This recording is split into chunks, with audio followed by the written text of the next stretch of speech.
دوستو، آپ نے اکثر خونخوار اور بھیانک مجرموں کے پوسٹرز شہروں کی دیواروں پر لگے دیکھے ہوں گے، جن میں ان کی تصاویر اور انہیں پکڑنے پر ملنے والے انعامات کی تفصیل درج ہوتی ہے۔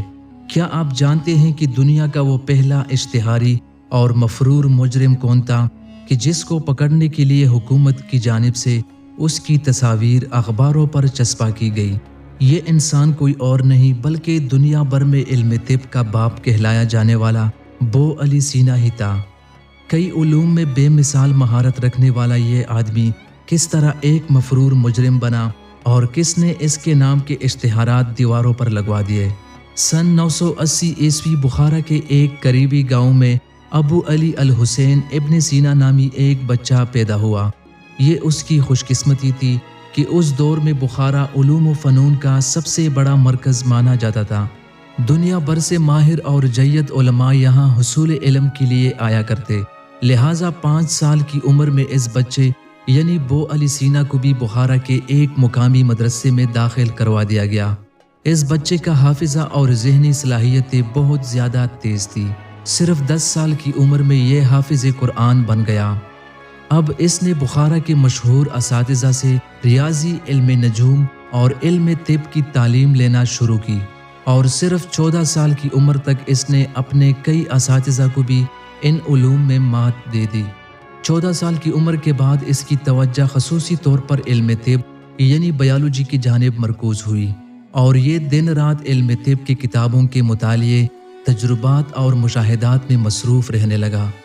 جب بو علی سینا صرف 17 سال کا تھا، اس وقت بخارا کا حاکم نوح بن منصور شدید بیمار پڑ گیا، اتنا شدید کہ اس کے دربار کے شاہی طبیب بھی حاکم بخارا کا علاج کرنا تو دور، اس کی مرض کی تشخیص کرنے سے بھی قاصر رہے۔ تب بو علی سینا بخارا کے شاہی دربار میں ظاہر ہوا اور حاکم بخارا کا علاج شروع کر دیا۔ صرف چند روز کے علاج سے ہی یہ ایسا صحت مند ہو گیا کہ جیسے کبھی بیمار ہوا ہی نہ تھا۔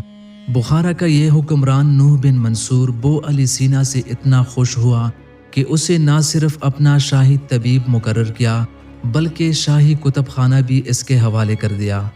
یہاں رہتے ہوئے بو علی سینا نے طب کے علاوہ بہت سے علوم میں مہارت حاصل کی، نہ صرف کتابوں کا مطالعہ کیا بلکہ بہت سی شاہکار کتابوں کو تحریر بھی کیا۔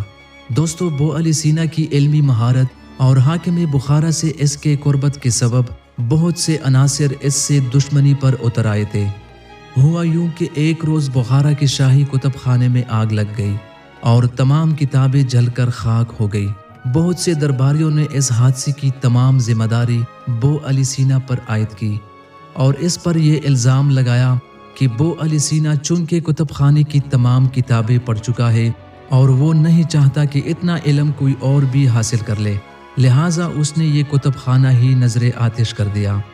حاکم بخارا نے ان باتوں کو ماننے سے انکار کر دیا اور بو علی سینا کا عہدہ اپنی جگہ برقرار رہا، لیکن بو علی سینا اپنی غیر معمولی ذہانت کی سبب یہ ادراک کر چکا تھا کہ بخارا کی لوگوں کی یہ مخالفت ایک نہ ایک روز اسے ضرور کوئی نقصان پہنچائے گی۔ سو وہ ایک دن چپ چاپ اپنی آبائی وطن چھوڑ کر سلطنت خوارزم میں چلا آیا۔ یہاں کے بادشاہ اور وزیر اعظم دونوں ہی علم دوست اور علماء کے قدردان لوگ تھے، اور اسی لیے دنیا بھر سے آئے دانشور ان کے دربار میں اکٹھے ہو گئے، جن میں مشرق کا عظیم عالم ابو ریحان البیرونی بھی شامل تھا۔ سلطنت خوارزم میں بو علی سینا کو بہت پذیرائی ملی۔ اس کو ایک خاطر خواہ وظیفہ دیا جانے لگا۔ معاشی بے فکری اور سکون حاصل کرنے کے بعد بو علی سینا مکمل طور پر تجربات اور مشاہدات میں غرق ہو گیا۔ بو علی سینا کے سکون کو دھچکا اس وقت لگا کہ جب سلطان محمود غزنوی نے سلطنت خوارزم پر فوجی حملہ کیا۔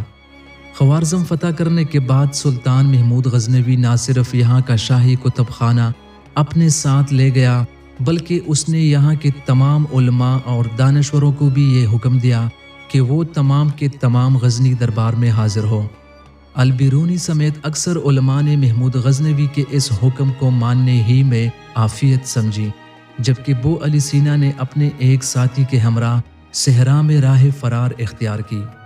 جب سلطان محمود غزنوی کو بو علی سینا کی اس حرکت کا علم ہوا تو اس نے تمام شہروں میں ایک شاہی فرمان بھجوایا اور کہا کہ جو بھی بو علی سینا کی موجودگی کا سراغ لگائے گا اسے بے انتہا انعام و اکرامات سے نوازا جائے گا۔ کئی سالوں تک بو علی سینا شہروں گاؤں چھپتا چھپاتا رہا اور کارواں سرائے میں ٹھہرے ہوئے لوگوں کا علاج معالجہ کے ذریعے اپنی روزی روٹی کماتا رہا۔ جلاوطنی کے دور میں مساعد حالات کے باوجود بو علی سینا نے درجنوں کتابیں لکھ ڈالی۔ دوستو، کافی سال یوں ہی بھٹکتے رہنے کے بعد بالآخر عالم اسلام کے اس ممتاز دانشور کو امیر ہمدان نے نہ صرف پناہ دی بلکہ اپنے دربار میں ایک وزارت بھی عطا کی، لیکن درباری سیاست اور حسد نے یہاں بھی ابن سینا کا پیچھا نہ چھوڑا۔ ایک روز ہمدان کی فوج کے کچھ افسران سے اس کی علمی بحث ہوئی، جس پر یہ افسر اتنے ناراض ہوئے کہ انہوں نے ابن سینا کے قتل کا مطالبہ کیا۔ سپاہی ان کے گھر آئے اور انہیں یہاں نہ پا کر ان کے تمام مال و اسباب لوٹ لیا گیا اور امیر سے ان کے قصاص کا مطالبہ کیا۔ بو علی سینا کو ان تمام معاملات کی اطلاع قبل از وقت مل چکی تھی، اس لیے انہوں نے یہاں سے بھی راہ فرار اختیار کی۔ بو علی سینا پر مذہبی بے راہروی، بدعتی اور مردہ انسانی جسموں کے پوسٹ مارٹم کے الزامات تھے۔ امیر ہمدان نے اپنی فوج کے دباؤ میں آ کر یہاں بھی انہیں مفرور اور اشتہاری قرار دیا اور کاغذوں پر ان کی تصاویر بنا کر ریاست کے دور دراز علاقوں میں دیواروں پر چسپاں کر دی گئی۔ یوں ابن سینا کو فادر آف بایولوجی کے ساتھ ساتھ دنیا کے پہلے اشتہاری مجرم کا اعزاز بھی حاصل ہوا۔ بو علی سینا کی عمر کا بیشتر حصہ روپوشی کی حالت میں گزرا اور انہوں نے شہرائے آفاق کتابیں بھی اپنی مشکل ترین حالات میں تحریر کی۔